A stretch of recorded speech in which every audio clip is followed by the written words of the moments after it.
Hello and good afternoon, everyone. My name is Jason Flame, host of the Master Motivation Podcast, where I have the amazing opportunity to bring together some guests that are going to provide inspiration, motivation, and education. And this is today's guest. This is Fico Martinez. He is a husband, family man, U.S. Army vet, retired December 22 as Lieutenant Colonel, the founder of Growing by Adding Value LLC, Grant Cardone, 10-time certified business coach, investor relations with Lightspeed Investin LLC, and financial strategist for Experior Financial, and a relationship and transformation architect. He is on a mission to add value to people. He helps visionary entrepreneurs 10 times their business by providing cutting-edge strategies from Cardone University, securing their financial future through expert guidance from Experior Financial Group Inc., and unlocking the world of network marketing with insights from ACN Inc.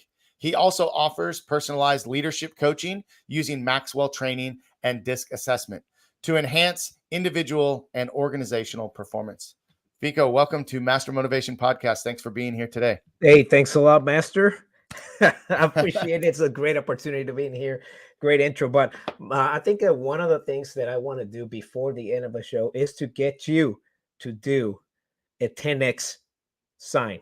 So if you do this, even in your next match, you do this and you get it on YouTube, we're fine. All right. So, hey, appreciate the opportunity of being here. Amazing. I've been looking forward for this date for a while. Yes, sir. So, hey, thank you so much for allowing me to be part of your program. Yep. And I'm super excited to have you and learn more about you and learn from you today. And I hope that everybody that's watching this live take some notes and just kind of open yourself up to the lessons that are going to unfold as we proceed through this interview here today. I had an amazing opportunity to have a conversation with Fico. It seems like it was maybe a month or so more ago. And just the conversation flowed really easily. And I loved the energy that you brought in just the short time that we talked. And I got off the call feeling excited, and I couldn't wait to have this interview. So my first question, Fico, for all of my guests, first question has got to be, what is your motivation behind helping people with what you do? So that is great, because before anyone talks about what they do, they need to talk about why they do it. So my why of what I do is my family. And I have behind me this bunch of other stuff, books, motivational stuff, but I have a sign that says family.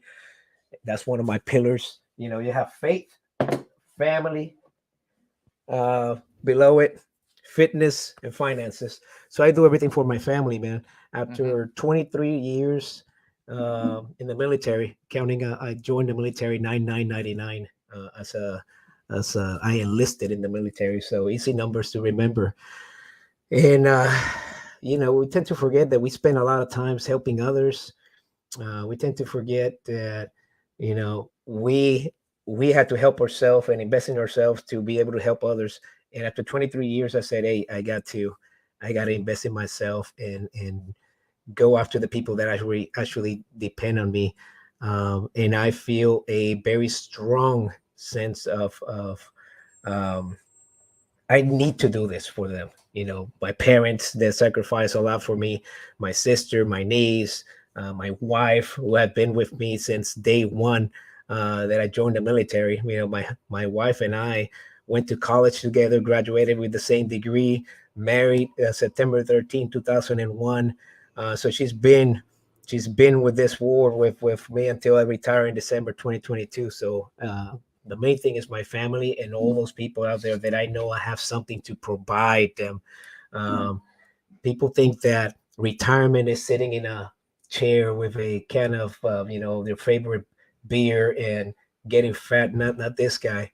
That's the time that you can bundle up everything that you just went through and add some other tools and skills by investing in yourself and go out there and help those people that are in desperate need. There's a lot of people that need help. I still need help with stuff. So yes, sir. We all do, right? We all need help, and we can all help each other and learn from each other in a big way. And I hope that this podcast is just one small sliver of again, inspiration, motivation, and education for people that are watching today. So again, guys, listen up, tune in, take some notes. I love that you started with faith, family, fitness, and finances when you discussed, kind of your why and family being right at the top. When was it in your life that these pillars really became 100% apparent to you? Was this developed through your own parents and through your upbringing and how you were raised, or was this something that you learned to understand more as a young man? So I'm gonna be real honest. Where I stole that from, those 4 pillars, I acquired them from. I borrowed them because it makes total sense. It from an individual called Bill Corman. He actually joined the CLA, and he's been on the downside, but very quiet. But I love that. I always had it instilled in me, faith and family. I'm Puerto Rican, pure Puerto Rican, 100% Puerto Rican, and we are Christians. Was raised in church. I went to Catholic school, so faith was always there. Family, always. We are very big in family. Like the Hispanic community is huge in family, so they're always on top.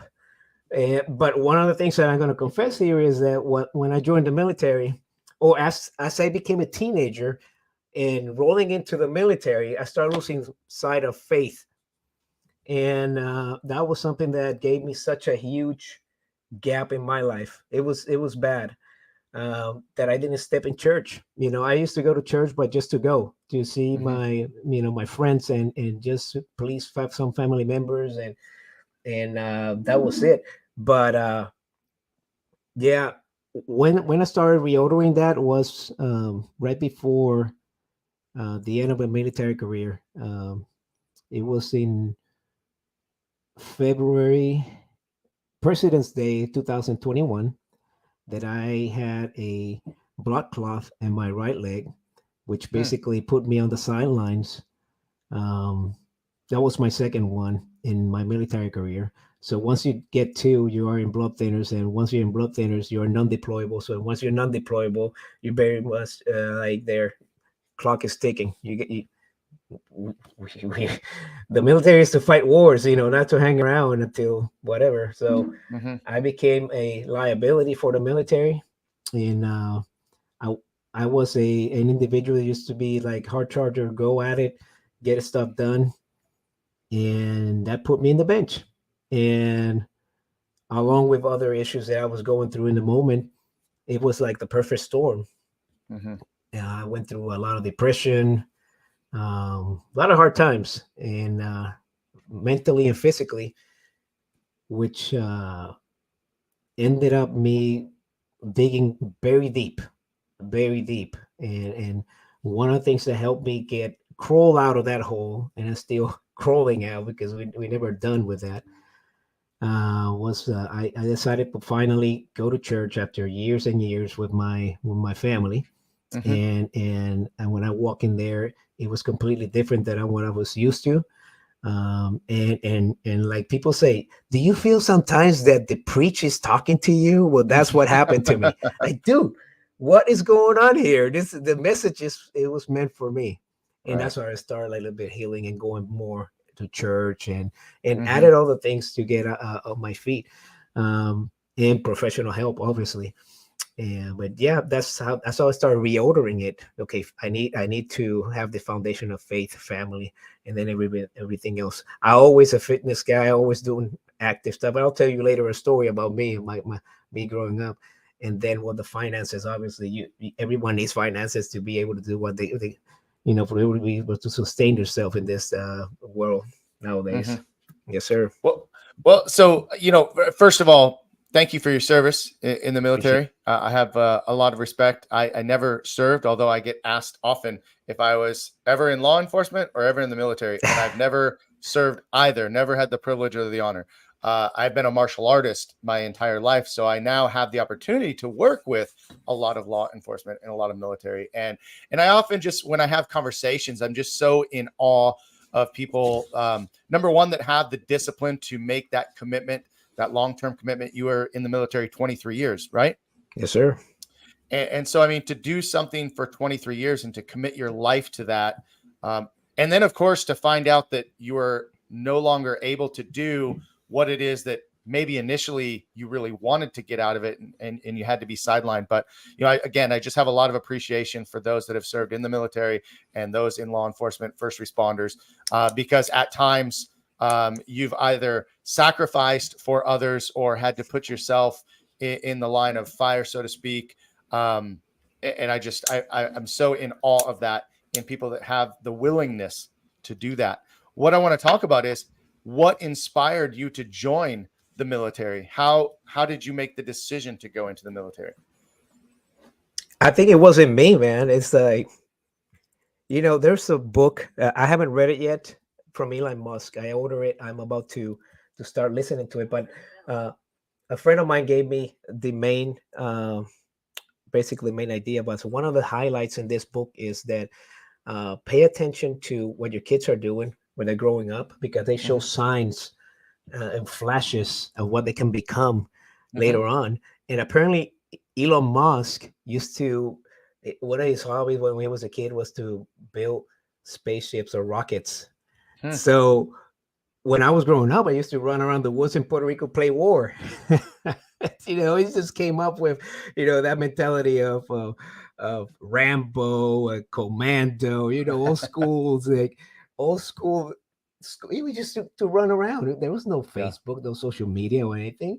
And that's, Right. We have a gang, we call it, in our neighborhood. And we used to have fun running around the woods and playing that. But I have several military family members that were in the military, and from all the way to I can for World War II all the way to me, but all of them were enlisted personnel.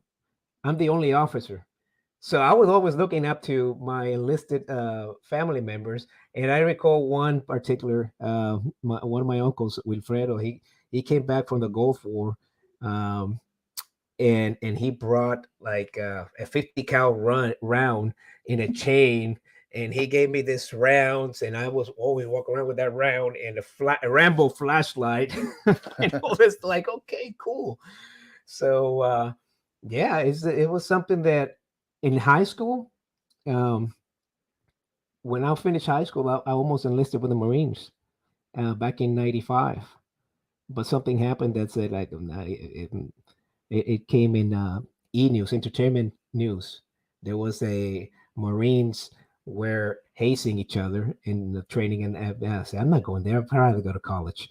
So let me try something else. And the recruiter was so upset because we did pretty much everything to go.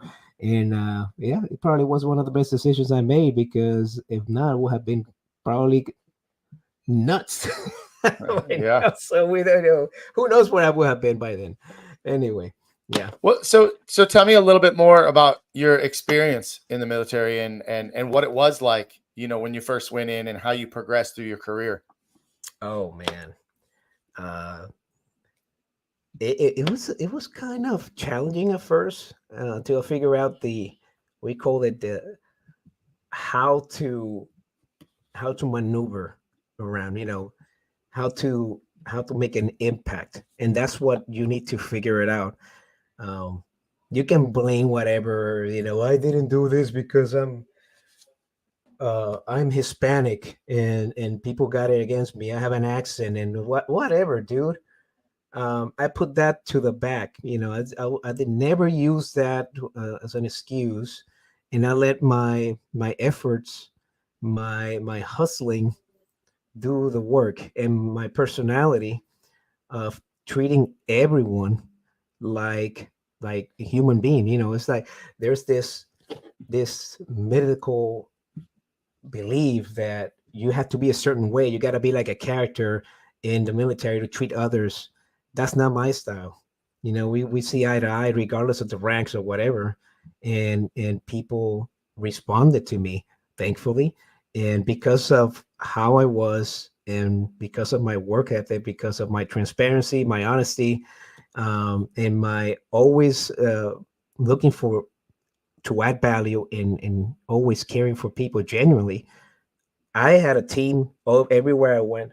that carried me around and pushed me to the finish line. Because that's what carried me. Everywhere you go, it's not me. It's about the team. And how do you make the team work for the same purpose and same goal, to attain the same goal? So yep, it was a little bit troubling in the beginning until I figured it out. I got great mentors along the way that grabbed me and said, "You cannot do that, man." You're talking about enlisted, talking to young officers, said, "Dude, go over here." And I just go over there. "You cannot do that, sir." Well, got it. All right. So everything is a learning curve, and then you figure it out, and eventually you go the right way. And in every area of our life, we have that opportunity to learn from those that came before us, that give us advice, whether it's a mentor or just someone kind of giving you a heads up. What makes you so inclined, and what really leads you to add value to people, and what makes you want to become that mentor for others? I go back to when was it? No, this month. Yeah, I came back from Puerto Rico this month because I was in. I went over there because my dad was not. He was going through a medical procedure, and it's been like a couple of years since I went back to Puerto Rico. But in the military, I stay away from Puerto Rico for so long, and I forgot about the people that in my upbringing, like. And I sat down and I started looking at the people that raised me. Like, wow, it's almost fake, like of how good these people are. It's just like the unselfishness, the belief to help everyone for no reason. It's like, I need this. Well, they stop what they do to get this. Here you go. You need it. It's like, you can, that's like, wow, this is where I come from, and that's how I am. It's like, do you need this? Always like asking you, do you want this? Do you need this? What do you need? How can I help you? It's like you stop everything they're doing and you just do it for someone else. It's like paying it forward with nothing, without expecting anything back. Like Zig Ziglar said, you help others get what they want, you're eventually going to get what you need, what you're looking for. So it is, yeah. I trace it back to my roots, my family. Yeah. So tell me, you were born and raised in Puerto Rico, correct? Yes, sir. And when did you come to the United States, and why? The first time I put a step on the United States was in April 1999. Yeah, April 1999. And I was at summer. That was Kentucky. No, summer 1999. That's when I went to what they call it, the basic course for cadets. And I was part of the Army ROTC program, and that's where they sent cadets to that they used to send cadets. I think they still do, to Fort Knox to get trained for 30 something days. First time out, and the first time was to train people. And one of the things that I did over there, because I have better English than some of most of the people that went, was translate for the cadre that they not understood what they were saying. There were a lot of people crying that they wanted to go home and all that, and you don't want to quit. And hey, Martinez, we need you over here. So okay, my 1990s or 80s rock English, because that's what I learned how to talk English. I taught myself how to speak English from 70s, 80s, and 90s rock. So well, good decades for some rock amazing music, right? amazing decade. Yeah. So what was your first impression when you came to the United States? I love it, man. They're like, wow, this is cool. I was in for training, but and in Kentucky, out of all places, and but I love it. We didn't see much, but I say, yeah, this is something that I got used to it fast, very fast. It's not like well, my thing is, we make the place. The place doesn't make you. So everywhere you go, you have the power to make the place, right? So you adjust to what it's doing. You don't make a lot of noise. You just and then blend in and make the place. Right. Right. Well, you've got to be one of those people that when you walk in the room, the mood changes, right? You bring the energy, you bring the attitude, and I'm sure that that's something that has helped you to become so successful and be able to work with so many different people. Talk about some of the things that you've been involved with, over the last decade or so. Grant Cardone, the leadership, Maxwell leadership, some of the other things that were listed in your bio. Oh yes, sir. So that's not actually that long ago because I retired in December 2022. So as part of my recovery, the way of recovery for me, one of the things that I did, I went to the Maxwell Leadership Conference or the INC International Maxwell Conference. If that was August 2022, not that long ago. Okay. And that actually boosted up my way to get better. I got certified in John C. Maxwell, but the environment in that place was amazing. It was like, wow, this is everything that was said. All the people that were in there, we share the beliefs, right? You're not going to show up and pay what you pay to be in there and get certified and all that stuff without believing in what the people that are in there are saying. And oh my goodness, that was the first one. I said, this is something that I see myself trying to do, helping others. I already have over 20 plus years of leadership experience. I can use this to augment my experience. And then I decided to do Maxwell. Then I decided to jump into financial services because I saw the individual that did my financial services. He was making pretty substantial money, and it was at the same time helping my family and putting plans together. And like, it made me see financial services as from a different perspective. Like, and in the United States, there's a lot of people that are living paycheck to paycheck. They don't know what to do, and if something happens, or the guy that brings the bacon home, something happens, or gal, you're in big trouble. So financial services was a big deal. So I joined the company called PHP. I did that for a couple of months, and then I'm now with Experior. But when I finally retired in December, I said I need to continue to invest in myself, and I got enrolled into other training courses online and continue education. And then I found Grant Cardone in around May timeframe, and Grant Cardone trainings, and I just got sold on this 10x culture and what their beliefs. I found Alex Hormozy. I keep seeing all these mentors, all these leaders, because now I was in a different ballpark. Now I'm looking for growth. And when you look for growth, now you see Maxwell, now you see Tony Robbins, now you see Alex Hormozy, now you see Grant Cardone, now you start Les Brown, you name it.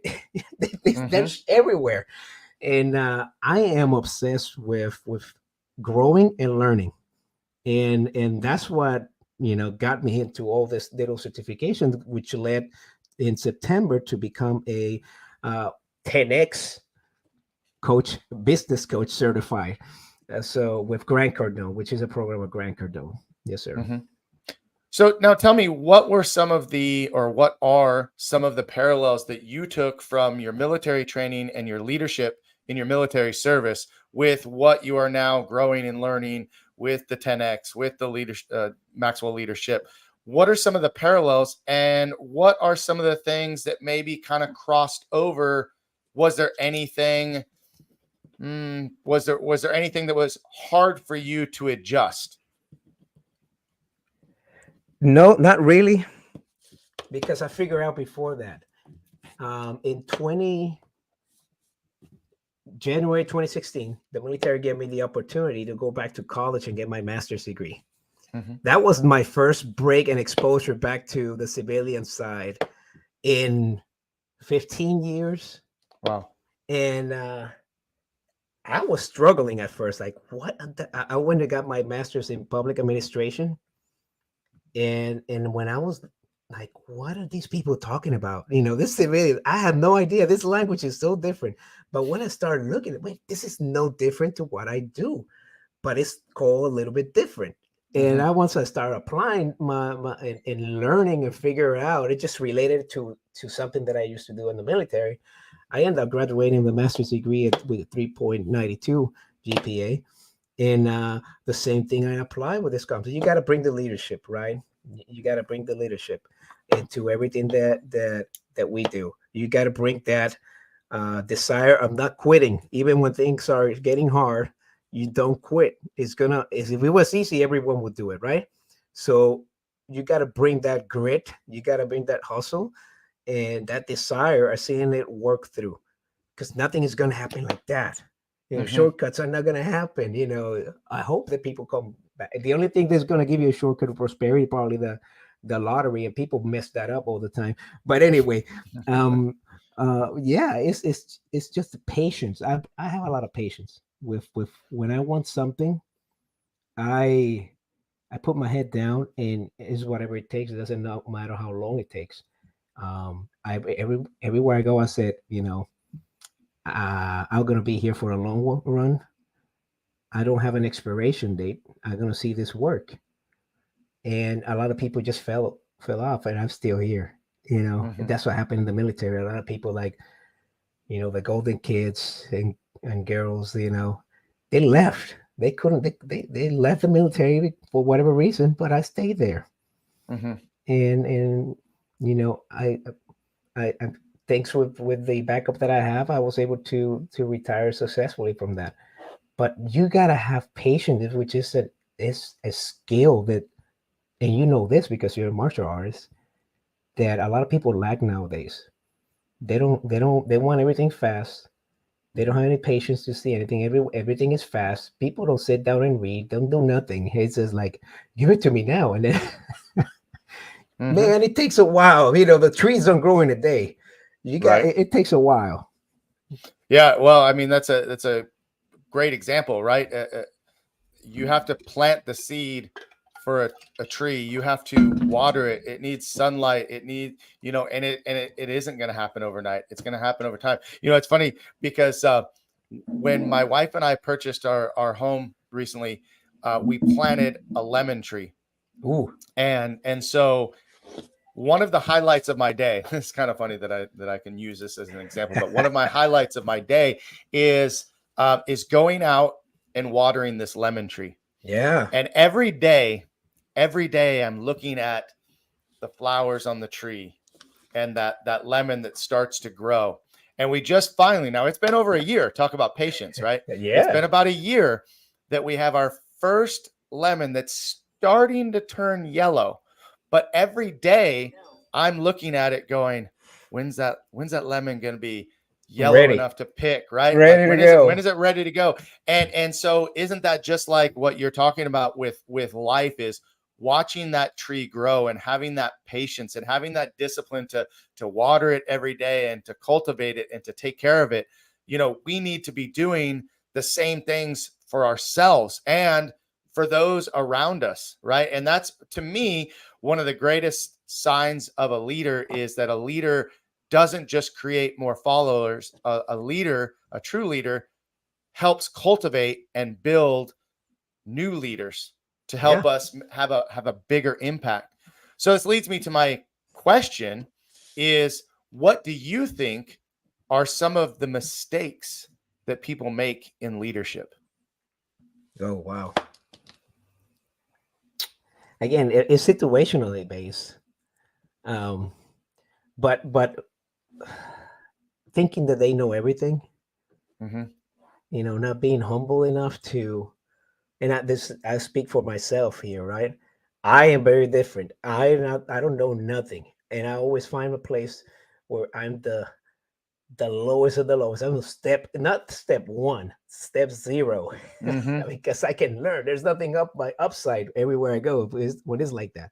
But you cannot be a person that brags all the time and believe that you know everything, and not being open-minded to new ideas, not letting people create, not giving the flexibility to your crew that you hire or you are partnering with to do their own thing, but that achieves and accomplish the end state.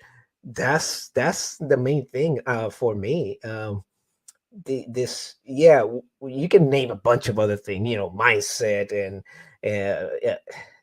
mental toughness, and I used to be an athlete, so I'm related to athlete themes and characteristics, and the grind and it comes back to being humble enough to understand that this is not you're not the only one in the game. Mm-hmm. You're not alone in the game. Is you depend to prosper. You need an entire team behind you, and that happens everywhere. If you want to grow, you need more people. You're gonna Mm-hmm. need more people to help you out. Yeah, no, absolutely. And you talk about being an athlete, and I understand as a martial artist, right? That it can be very easy to to to not be humble. It can be very easy to be arrogant or overly confident, especially when you achieve a certain level of success. I can definitely, uh, think of times in my career where I thought I was just at the top of my game. I was the best at what I did. No one could touch me. And you find yourself when you're at that spot, kind of looking around and going, I'm not growing anymore. And now all these people are shooting past me. What's going on is because we get complacent Yep. and we get comfortable and we allow ourselves to ride on the successes of the past Yep. versus looking at how much further we have to go. I mean, it's every day now that I am reminded that no matter how much I know, and I've been doing martial arts for a very long time, that the more I learn what I don't know, the more I open myself up to being a white belt. I just have that opportunity to continue to grow, which in turn helps the people around me grow. And as they grow, we level each other up constantly, right? Yep. So tell me more about being an athlete and where were you competitive? What was your sport? Ha. So when I was there's a story for this, but I'm gonna be fast, okay? As fast as I can. When I was a teenager, I was the third fattest kid in my school. I was bullied, ridiculed. They called me all kinds of names. When I was younger, and like I don't know, was a little kid. I had an accident that I fell and my teeth got in. I fell, I hit my teeth, so my Mm-hmm. teeth were like sticking out, like Freddie Mercury type of style, man. You know what I'm talking about, right? Yep. So I got a lot of stuff going against me. Okay, in the looks side, I was like teddy bear, but in the looks way, man, is bad. So, but as a teenager, you like girls, and I like this girl. That was probably one of the cutest girls back then in the school, and I decided to write a letter, a Valentine's Day letter. And if I describe you already how I look, you're gonna, where I'm going with this. Well, anyway, fast forward. I was devastated. Rejection happened. Okay, rejection happened, and back then I had two choices: you become the fattest kid in school, or you do something about it. And I started doing something about it. And I said, man, got over my devastated heart, and I started running. Um, that's how I started. I used to close my eyes and look at a light bulb, a pole, and I look at close, and I ran, and I get to there and like, oh my goodness. And then I close my eyes and go to the next one, and the next one, and the next one. And people used to, and this is in Puerto Rico, people driving around and see me doing this outside in the street, making fun. I got hit with beer cans, man, in the street. People spitting me. And anyway, in about 2 years, I lost over 50 pounds. running, playing basketball, running bicycle. So I got pretty, pretty slim. And high school, that's it. Again, I was not popular or anything. I just schemed through high school. No one knew me. It's like basically I was not popular or anything. Just have very close friends that accepted me how I was. I can count on one hand, and always were there for me. And then I went to college, and I walked into the cross country team of college, and they gave me a scholarship. And I was running 10 kilometers for a couple of years, and that's how I paid my first few years of college. So running Wow. cross country. Yes, And sir. it all started from A girl, a rejection. a girl and a rejection. It's Yeah, I always a mean, woman, right? In the movies, it's always a woman. It's always a uh, woman involved. yep, it is. It is. So now, did you continue running after college? I mean, did you I haven't run? stopped since. You haven't. Yeah. So you run many marathons? No, Never no. run a Well, it's marathon. different. My knees doesn't Yeah. allow that. The last thing that I did long was the Army 10 miler, which Okay. is the other story how I got into that. The last Army, I done it twice only, but the last one I did, it was unscheduled. I was not gonna go. My wife was gonna do it, and it was a 4-day weekend because it always happens on Columbus Day weekend, whatever they call it now. And then Right. um, we were in the safety brief because the military always do safety briefs for long weekends and blah blah blah. And then one of my civilians, God bless her, she was so great, retired military too. Um, she said, "Hey, what are you doing this weekend?" I said, "I'm just going to take my wife to the Army 10 miler." And I said, "Are you not running?" Like, no. Like, do you know what? My daughter was going to go. She's in New York, but she's not coming. I have her stuff. She signed up, and I hate to see that go to waste. They're like, okay. So we coordinated. She gave me her daughter information, and that's how I got into the last one. But the records indicate that I run as a girl, and I finished very high. So like, what the hell? Oh my goodness! I was in the all the pictures. If you Google Crutchfield 19, when was this? 2019 or 2019? Yep, 2019. If you Google Crutchfield, I forgot her first name, but you're gonna see pictures Uh, of me at top 400. We're talking about 30 something thousand plus people that run it. wow. It was top 400 in the females. So like, thank you for the time. Yeah, yeah, Wow. Wow. yeah, Very cool. yeah. Well, Sure. so let's talk about financial services because this is your career now, correct? It's one of them that I need to get rolling so I can. Yeah, I Okay. need. I've been lazy with it, but yeah, So it's more of kind of a side thing then because I'm you're trying retired. to make so the first two things that I got is the 10x. I'm Yes. trying to get that coaching business going, Hmm. and then followed by the finances Right. piece. So you need vehicles to produce cash flow. Those are Right. the two ones, and then you have the lightning speed that, if done correctly, will pay off very good. Hmm. And what made you curious about financial services, or what steered you into that field? So financial services, I was looking at a stat. It's amazing how many people in America live paycheck to paycheck. Like I believe like over 50% of Americans only have like $5,000 saved in their savings account, something like that. It's Hmm. ridiculous.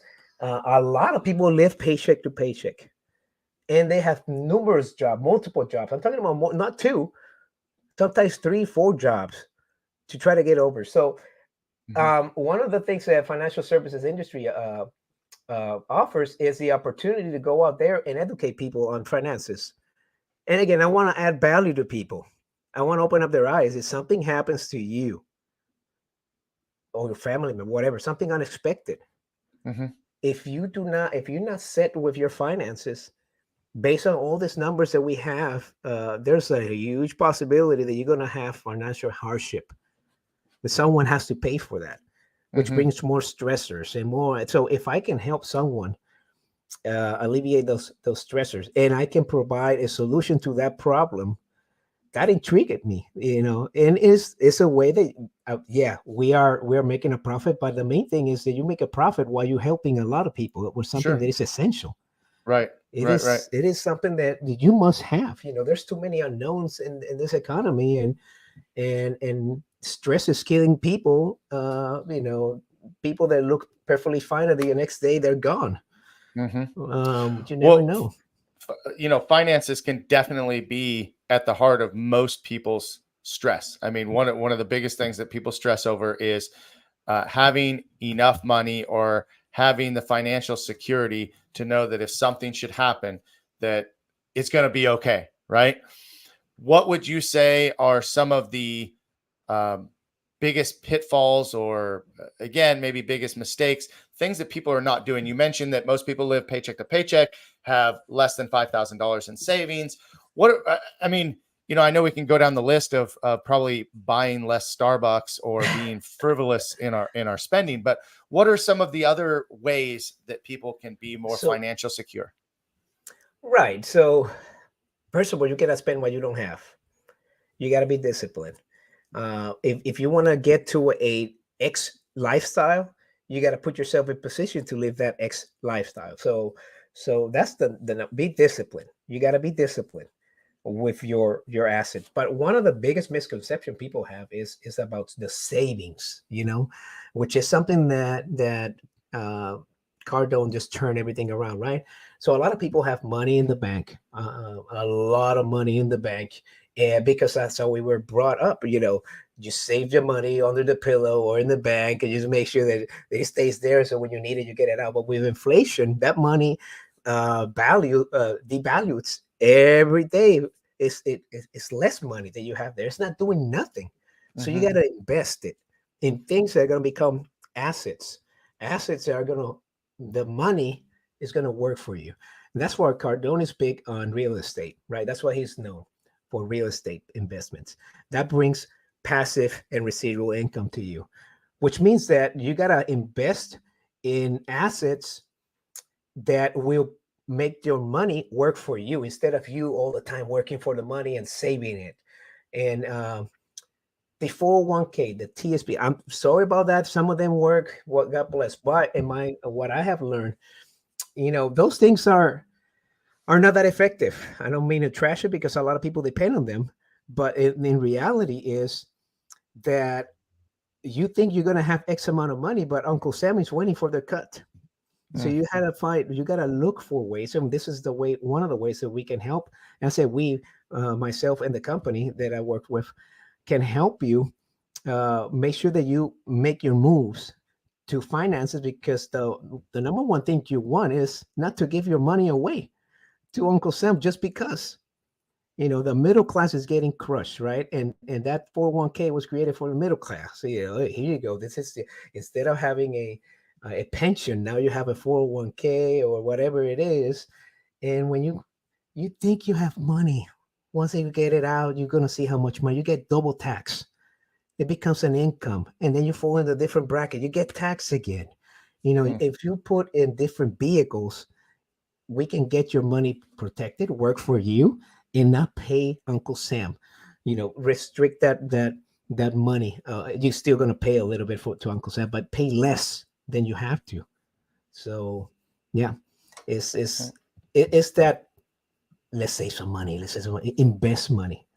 Invest money, and always live like you're hustling for money. Because when you see that bank account in your side, you said, oh, I have 50 grand, I have 20 grand, I am comfortable. And then you become complacent. Now you see that account with 2 grand or 3 grand, now you need to hustle to get your money. Even though you have it, but you got to live with that mentality. Use this mindset, complete mindset shift. I got to get my dough. I got to get my money. You got to find ways. And there's multiple ways. There's money everywhere. That's what Cardone said. There's money everywhere. Look around. People need something. There's problems everywhere that you can solve. What's your skill? Right. Awesome. Well, listen, we're getting near the end of our time, and I want to wrap up with a couple final questions. And of course, if anybody's watching live and you have any questions, would love to hear from you guys that are watching. What would you say has been your biggest challenge? How did you overcome it, and how did it help you grow? Yeah. My biggest challenge just happened in February 2021 when I got that blood clot, and although I deployed no more time, but this is the biggest challenge because it really hit hard on me. And when I knew that I was going to the bench, I was not coming back off the bench. Okay, I was grounded basically, and that was a heavy toll on me.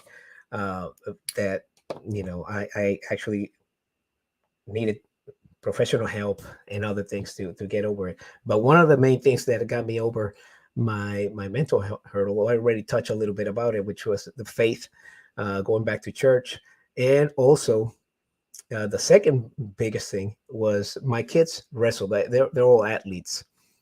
So I have two that wrestle. My oldest one is wrestling right now in college. My Awesome. champ. What college? He's in Huntington College in Alabama, small Christian college. But he has the opportunity to wrestle. He has a scholarship, and he's amazing. So I'm gonna line it up to wrestle you with a mask or whatever, first time for the no holds barred. But anyway, the wrestling team that I was as a dad participated in all the events that the kids go. It gave me a more sense of a purpose, refining myself or helping these kids and mentoring some of the kids when they were going to ups and downs and all that. It's crushing for these kids. No one wants to lose in sports, right? So it's helping them, encouraging them. I said, this is the same thing I was doing with my soldiers. I can do this on the other side, and seeing them grow and being allowed to be in this environment, and the parents telling me, hey, thank you for what you're doing for my kid, it means a lot. They're very excited, blah blah, you name it. That helped me. It lift me up a couple notches more. It was something amazing. That's super cool. And I'm sure you experience some of the same because of your kids. You take care of kids too. Yeah, absolutely. And I love, I love when I get to talk with a guest about wrestling, right? And not the professional wrestling that you see in that promo at the beginning, right? That's a little different. That college wrestling. My son was also a high school wrestler. Love it. His career was cut a little bit short from a pretty gnarly concussion. Wow. He got, driven on his head.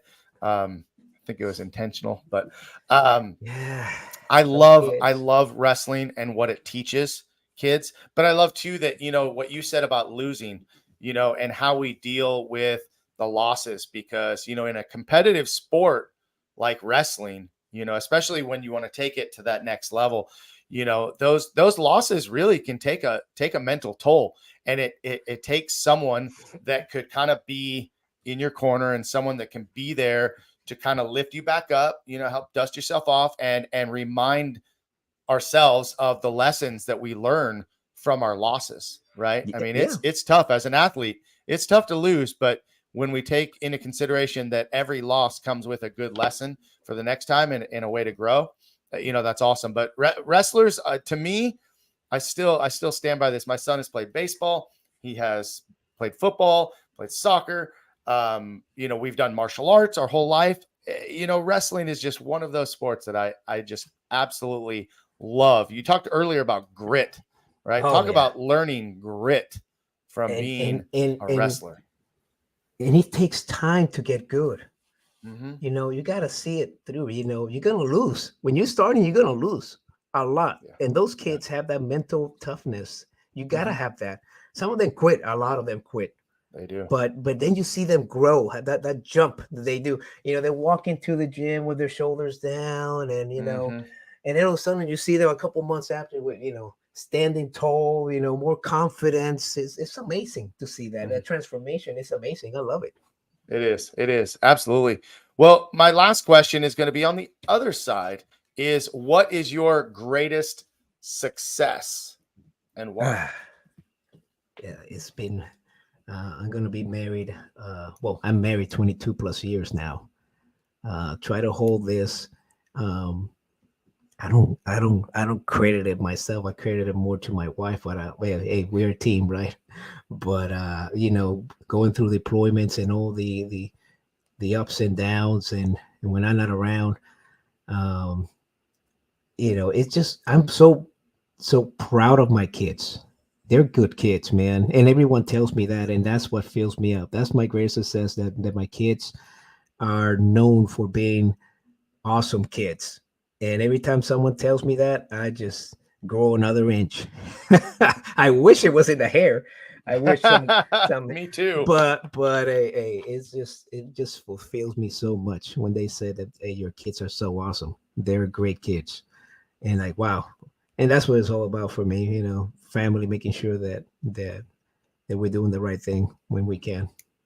I love that. I love that. I get asked this question quite a bit too, and that's almost always my answer is exactly what you just said Oh my is goodness. watching our kids.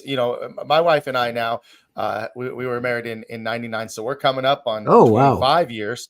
And so that's a huge accomplishment and a huge amount of success because everything that I've ever achieved in my life has been with my wife at my side. They always say that a man with great success always has a wife behind them, right? And I never think that my wife is behind me. She's always side Yeah. by side and has been a Well, part of a piece of every bit of yeah. my success. The And real and boss.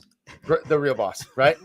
But we have raised these wonderful kids, and it is like you said, it is the greatest compliment to have someone else tell you, God, you got some good kids, man. They're good, well mannered. They are kind and generous and caring of others and helpful. And yeah, you can't help but feel that is a huge success that you've been able to.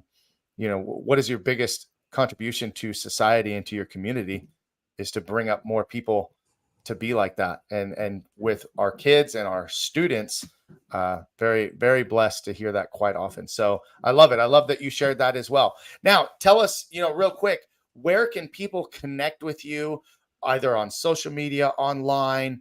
I know that when people see this podcast, they're going to be like, I want to have a chance to talk with Fico. I want him to be a guest on my show. How can people reach you? Yeah, appreciate that. And yeah, so my social media accounts are, most of them are the same, is Federico, Federico II dot Martinez. That's for my Facebook, my LinkedIn, no, my Facebook, my IG, my Instagram, and my TikTok. Three of them are Federico II dot Martinez. My LinkedIn is Federico II Martinez without the dot. They can find me like that. I do not have a website yet. I need to grow more. I need to grow more to have a website, even though I have it, a draft website somewhere in the web net. It's out there, not published yet. But yeah, I need to grow a little bit more to put out. But people can find me on social media, Facebook, LinkedIn, and all the major platforms. I have a Twitter account, but I'm not gonna even bother to mention what the name of that, because it's weird and it's gonna take, well, X account, not Twitter. So yeah, Federico Well, II dot Martinez. if anybody would like to connect with Fico, I would be more than happy. If you're watching this podcast and you'd like to have him as a guest, let me know, and I'll be happy to connect you guys. And I love that you're also an active member of the CLA, Connected Leaders Academy group as well. Yes, sir.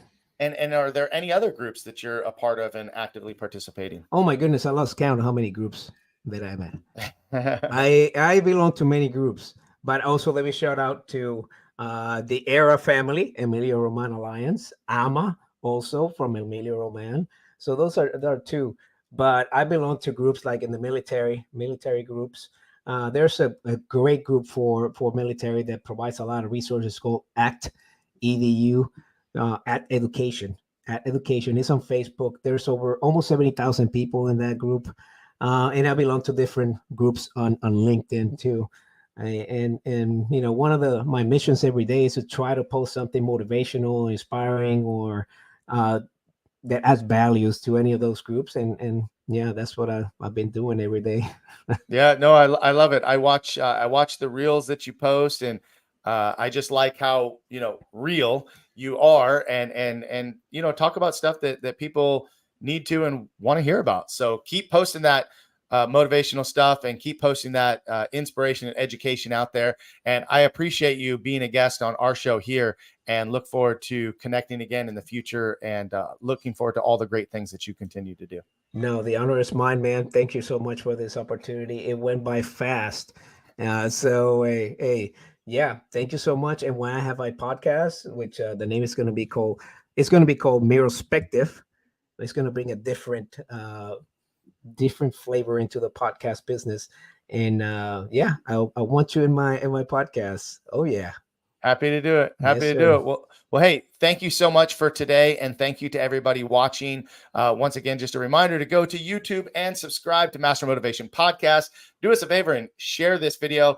Let me know if you want to connect with Fico in the future, and wishing everybody all the best. Go out and make it a great day. Thanks again, Fico. Thank you. Appreciate it.